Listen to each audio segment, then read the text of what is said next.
갈라디아서 5장 16절부터 이제 6장 끝까지인데요. 크게 보면은 두 가지를 얘기하고 있습니다. 이제 성령의 일, 성령의 인도하심을 받는 것을 얘기하고, 그 성령의 인도하심을 받는 사람들에게 6장부터 보면은 전체적으로 나타나는 경향이 무언가 하면은 자기 자신을 살핀다는 것입니다. 그래서 6장 1절을 또 보면은 무슨 일이 생기거든, 무슨 잘못된 일이 생기거든 먼저 너 자신을 살펴보라, 우리 자신을 항상 살펴보라에 대해서 굉장히 강조를 하고 있습니다.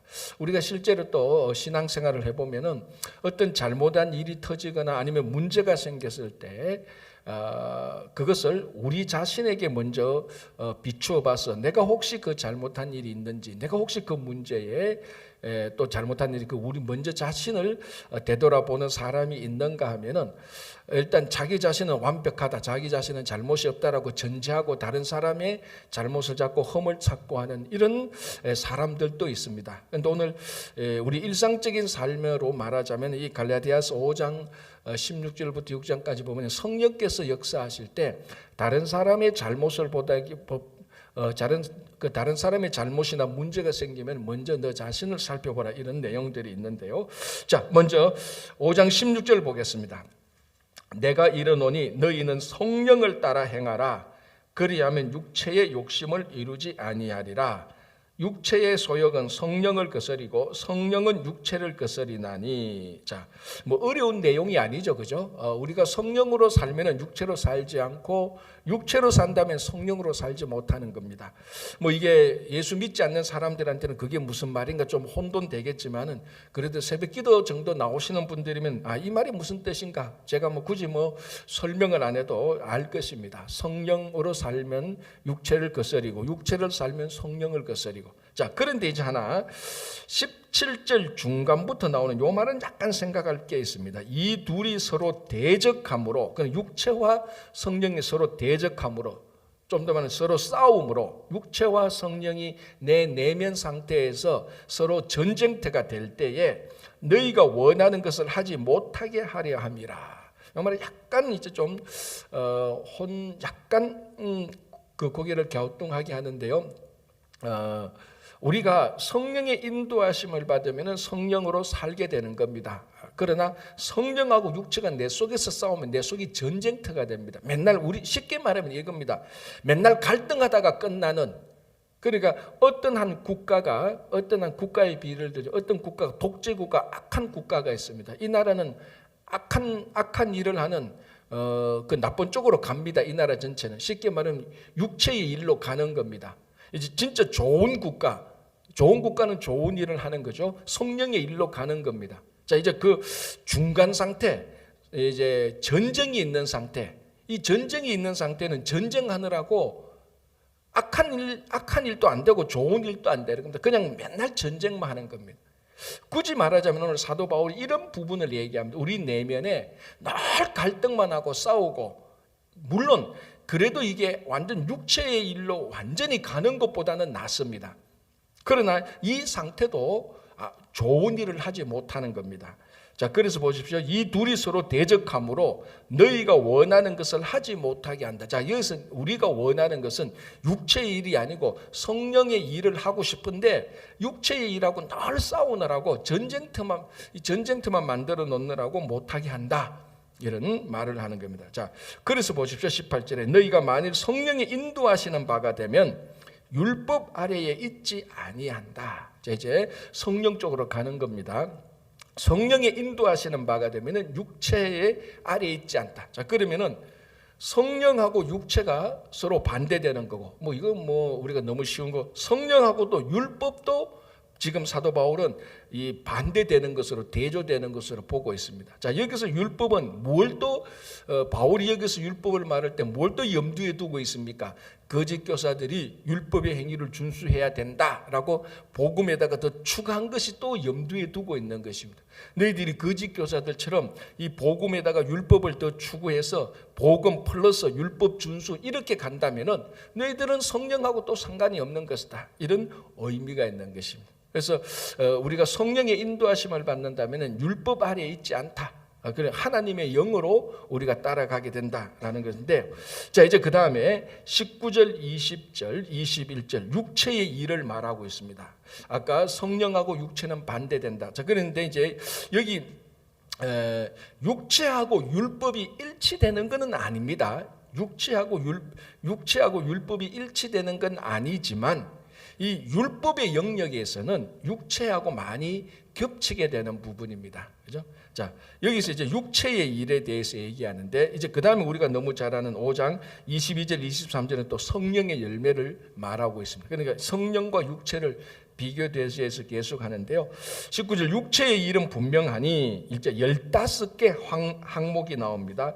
음행과 더러운 것과 호색과 우상 숭배와 주술과 원수 맺는 것과 분쟁과 시기와 분냄과 당 짓는 것과 분열함과 이단과 투기와 술 취함과 방탕함과 또 그와 같은 것들이라. 15개인데 자 그러면은 이 15개 외에는 없느냐? 아니 더 있습니다. 그죠? 이 육체의 일이 이 15개 항목 외에는 왜 더 없겠습니까? 사람이 그 다른 사람을 괴롭게 하는 거, 조작하는 거, 선동하는 거 이런 것도 다 육체의 일입니다. 그런데 조작, 선동 이런 일이 여기에 그런 단어는 없습니다. 우리는 이 외에도 이 15개 항목 외에도 훨씬 더 많은 육체의 일이 우리 속에서 나타나고 있습니다. 그래서 꼭 요거를 육체의 일을 15개라고 딱 한정하는 게 아니고 더 많이 있습니다. 이 15개를 이제 쭉 보면은 바울이 어떤 의도로 여기서 15개만 딱 규정했는지는 정확히는 모르겠지만 이 15개의 육체의 일을 보면은 이제 우리가 신앙 공동체, 그냥 일반 공동체가 아니고 신앙 공동체 하는 데 있어서 흔히 드러나고 신앙이란 것과 공동체, 신앙 공동체에서 이것을 파괴하거나 이것을 무너뜨리려고 하는 그런 육체의 일들에 해당하는 15개로 보여지는 겁니다. 자, 그래서 이제 어떤 주석가는 요 15개 항목을 세 부류로 나누었습니다.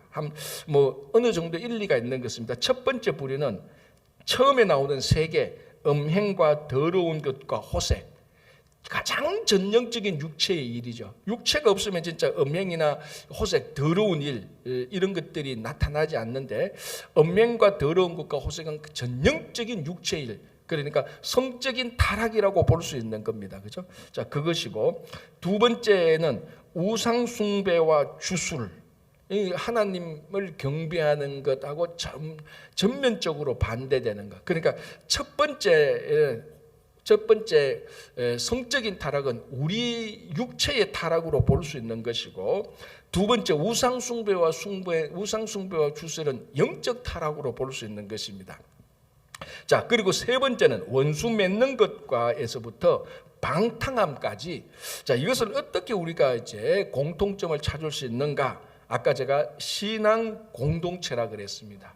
그러니까 첫 번째 육체의 타락과 두 번째 영적인 어떤 타락, 우상숭배와 술수는 영적인 타락, 그 앞에 이제 음행은 육체의 타락, 요건 다 신앙에 해당되는 것으로 볼 수 있고, 신앙 공동체라고 했으니까 공동체에 해당되는, 공동체를 타락하는 것은 공동체를 분열시키는 요소.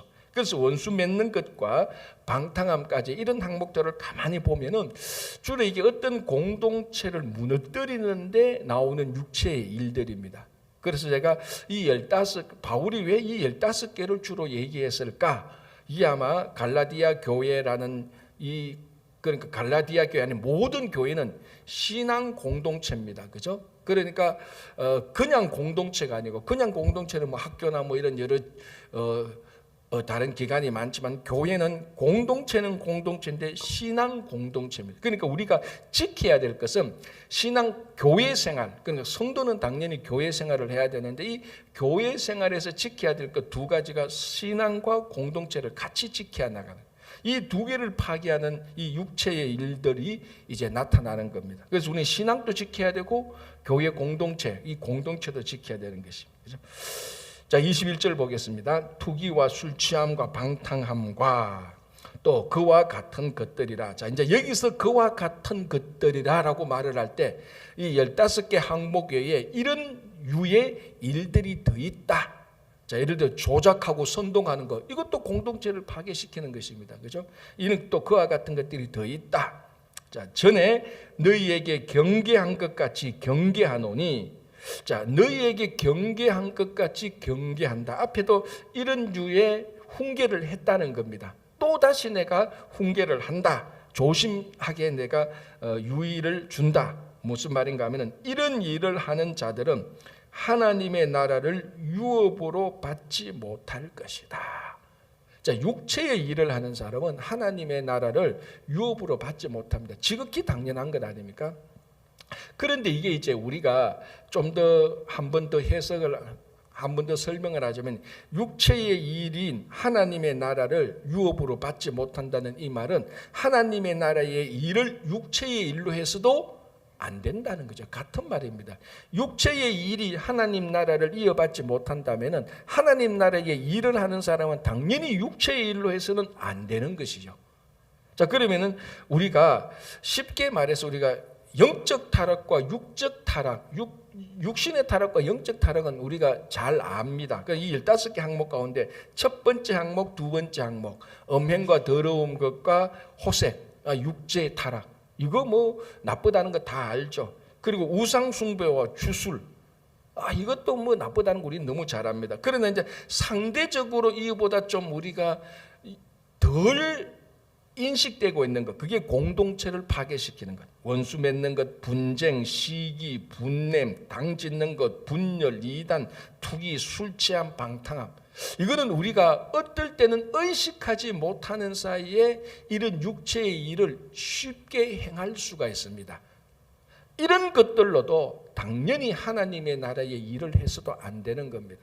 자, 무슨 말은 육체의 타락, 음행하면서 하나님의 일을 해서는 안 된다. 다 아는 겁니다.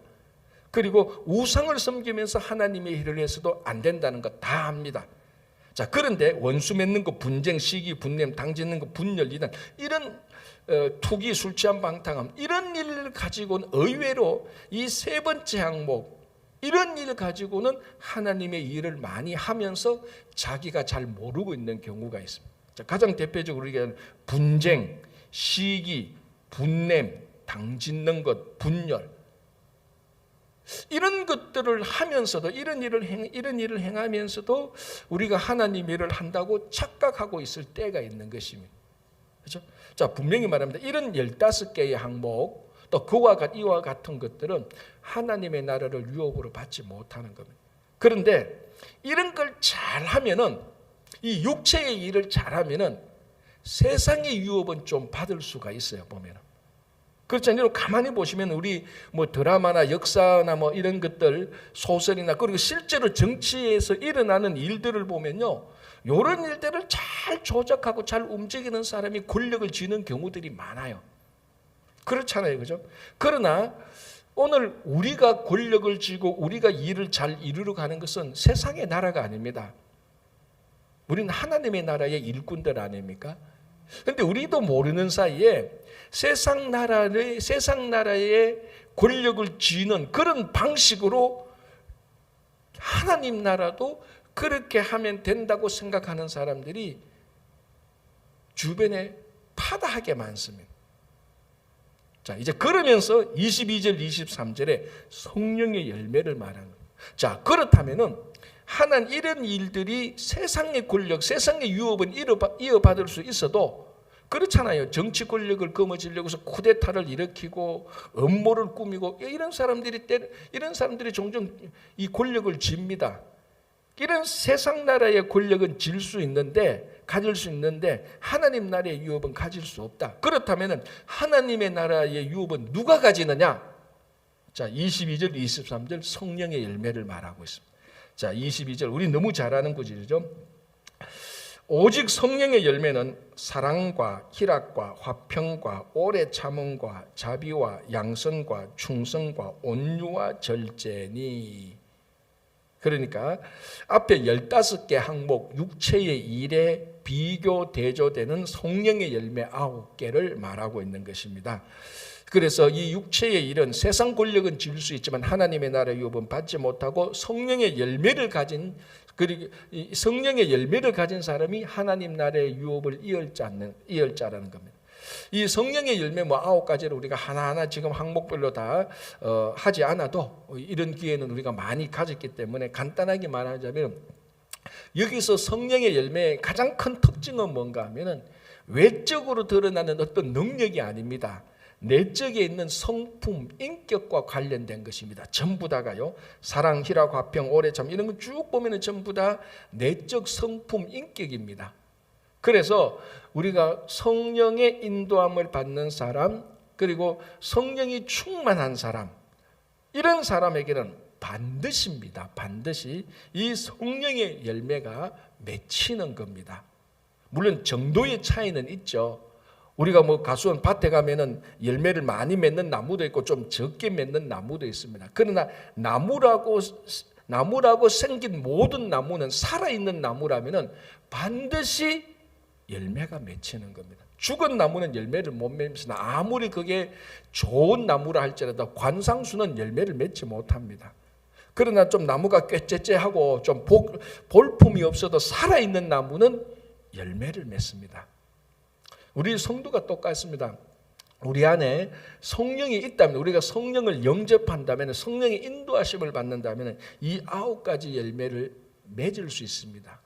물론 완벽하게 다는 아닐 수 있지만, 그래도 내가 이 예수 믿고 성령의 인도함을 좀 받았더니 5년 전 나와 지금의 나를 볼 때는 그래도 좀 훨씬 더 나아졌다. 인품이 더 나아졌다. 왜?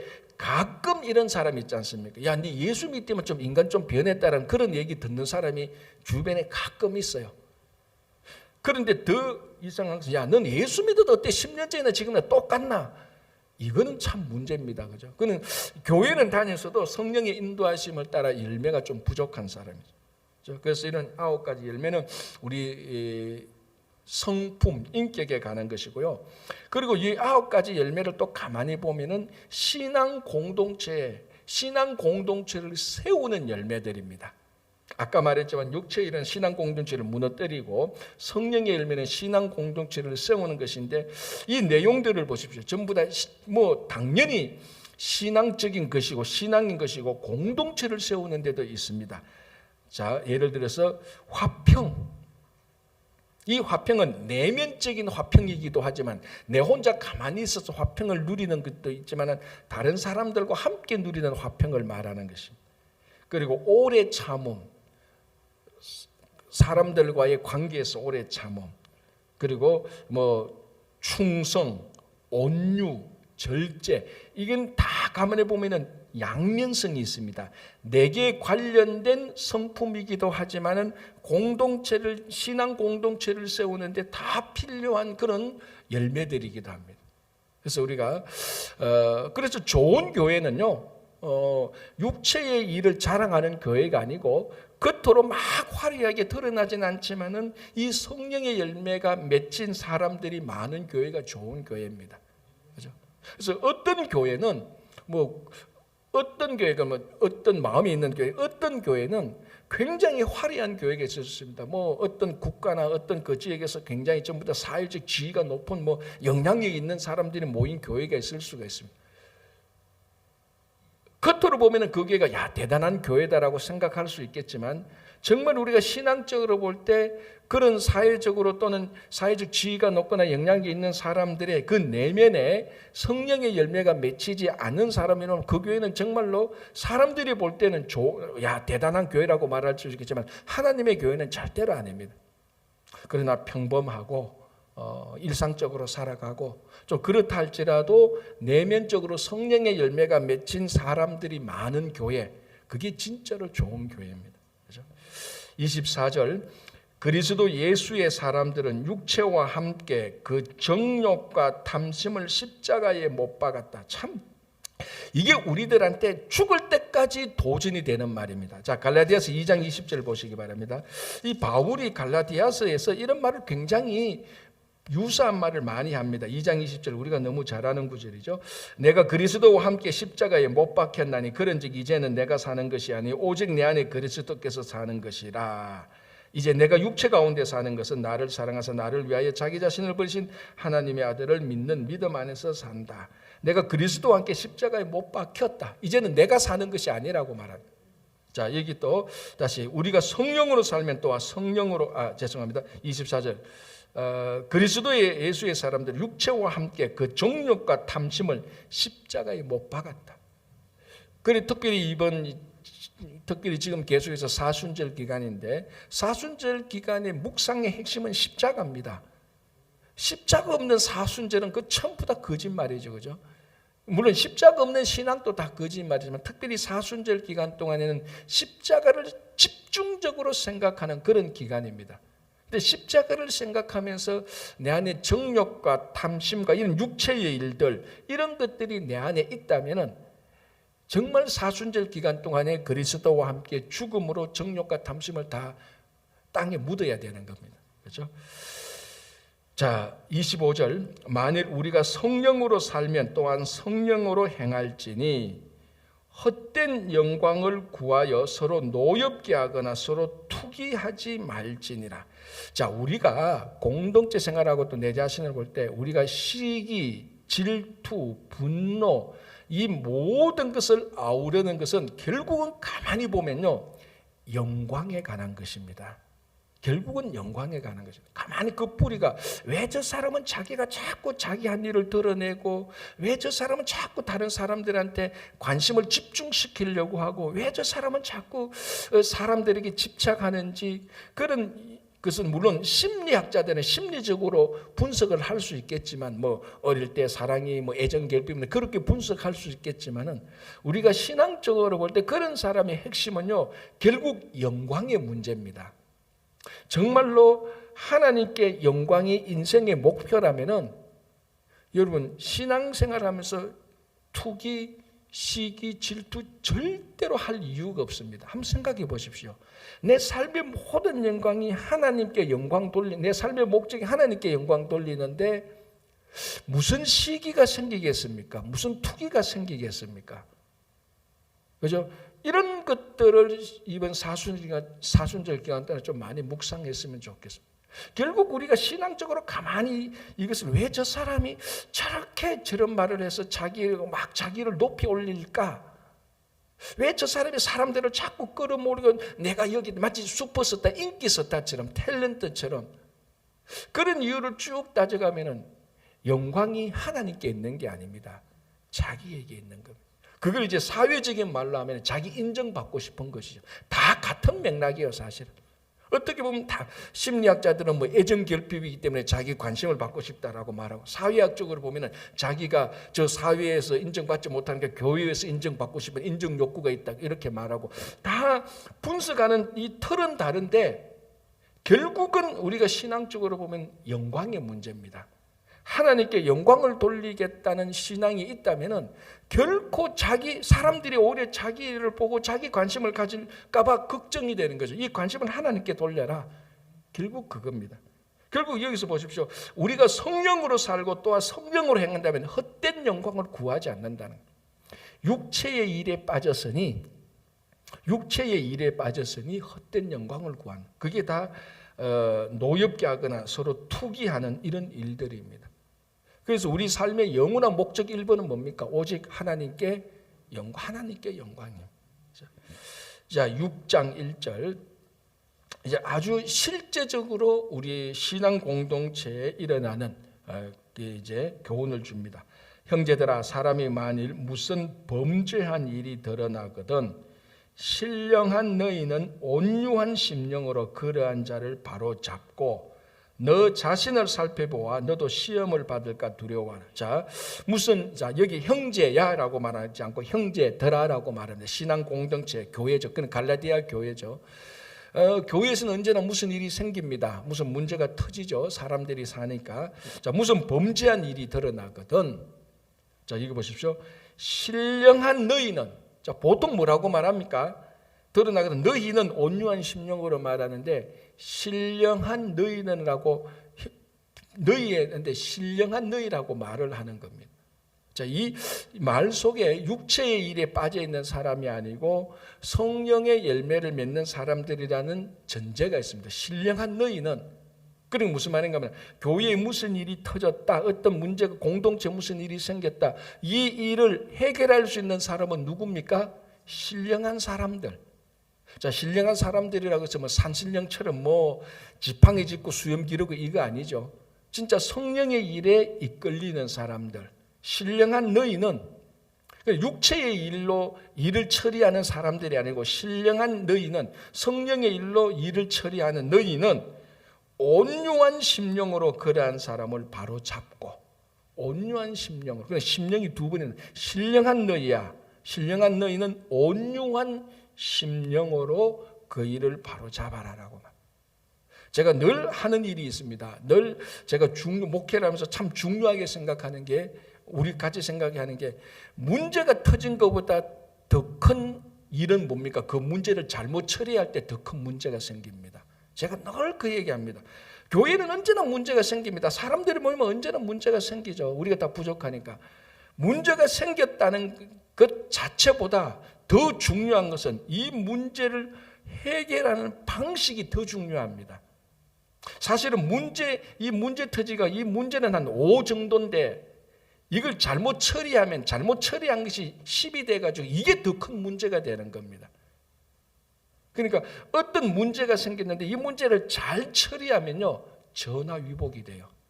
그 문제가 오히려 복이 되는 겁니다. 근데 그 문제를 잘못 처리하면 이 문제가 또 다른 문제를 일으키고 일파만파입니다. 자, 보십시오. 만일 무슨 범죄한 일이 드러나거든 신령한 너희는 온유한 심령으로 그러한 자를 바로잡아라. 잘 처리의 문제입니다. 왜 그 일이 생겼는지 너희는 그 원인을 분석하고 그 일을 분석할 때 그 사람 이렇게 처리해. 그러니까 왜 그 일이 생겼는가에 초점을 맞추지 않습니다, 지금. 그러니까 교회에는 그런 일이 생겨서는 안 된다, 범죄가 생겨서는 안 된다, 그런 일이 생기지 않도록 위해서 이렇게 하라.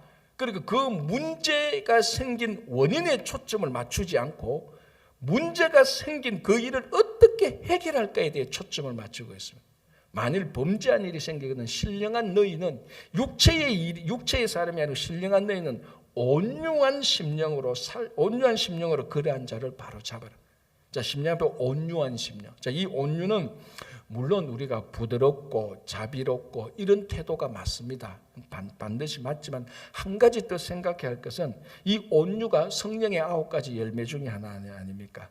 우리 잘 아는 대로 가장 온유했던 사람이 누구였습니까? 지상에서 모세였습니다. 그런데 여러분, 모세의 전체적인 이미지하고 부드럽고 따뜻하고 친절한 이미지하고 좀 맞습니까? 안 맞습니까? 뭐 그거는 이제 모세를 어떻게 바라보는 개인적인 이제 이미지지만 제가 가지는 이미지는 좀 온유하고 부드럽고 따뜻하고 친절한 이런 이미지는 아닌 것 같아요. 제가 보니까 우리가 뭐 출애굽기 민수기 보면은 모세가 얼마나 어떨 때는 굉장히 터프하잖아요. 어떨 때는 터프하고 어떨 때는 굉장히 또 온순합니다. 우리말은 굉장히 또 부드럽기도 합니다. 그러니까 우리가 여기서 말하는 온유라는 말은 여성처럼 싹싹하고 친절하고 이런 것도 맞지만 더 본질적인 것은 신앙의 내공이 깊은 사람이에요. 자, 온유의 뜻은 제가 말했죠. 야생말을 길들여서 온순한 말이 되는 그런 말을 가지고서 온유라고 말합니다. 야생마가 정말 거칠잖아요. 그런 말이 훈련되어서 순종하는 말이 되는 겁니다. 그러니까 이 순종하는 말이 그 안에는 야성이 길들여진 훈련된 그런 내공이 있는 겁니다. 여기서 온유한 심령이라는 것은 뭐냐면은 굉장히 신앙의 깊이가 있는 사람. 그런 사람이 여러분 우리 신앙생활 할 때요, 막 사람들한테 고함 지르고 큰 소리 치는 사람, 여러분 그런 사람 겁낼 거 하나도 없어요. 제가 목회하면서 느꼈는데요, 다른 교회도 보고 제가 개인적으로 느꼈는데 교회에서 제일 겁 안 내도 되는 사람, 주먹 휘두르면서 고함 지르는 사람 겁내지 마세요. 일체 그 사람은 진짜 겁내지 마죠. 겁날지가 않아요. 진짜 누가 겁납니까? 깊이를 있고 조용하지만은 기도하면서 말씀 따라가는 사람. 진짜 그 사람이 진짜로 좋은 의미로 겁내야 될 사람입니다. 온유한 심령이 있는 사람이거든요.